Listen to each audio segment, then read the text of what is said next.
अस्सलाम वालेकुम फ्रेंड्स, नाम है इजाज़। इजाज़ नाम की मायनी है अल्लाह का मुअज़्ज़ा। नाम है शयान। शयान नाम के मायनी है लायक और समझदार। नाम है मीरब। मीरब नाम के मायनी है पानी का रखवाला। नाम है जावेद। जावेद नाम के मायनी है रोशन और चमक। नाम है शुएब। शुएब नाम के मायनी है रहनुमाई करने वाला। नाम है सारिब।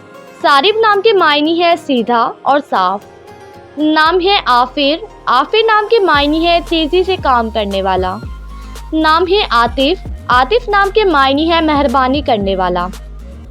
नाम है हाशिर। हाशिर नाम के मायनी है जमा करने वाला। नाम है खुबैब। खुबैब नाम के मायनी है अक्लमंद और ज़हीन। नाम है अलमान।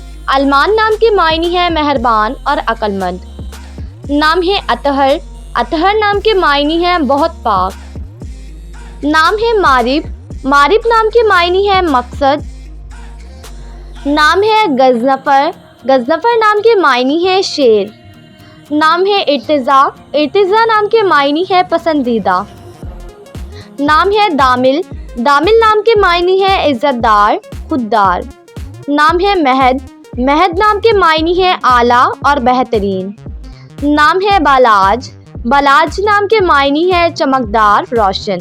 नाम है ज़ावियार। ज़ावियार नाम के मायनी है बहादुर। नाम है शाहवीर।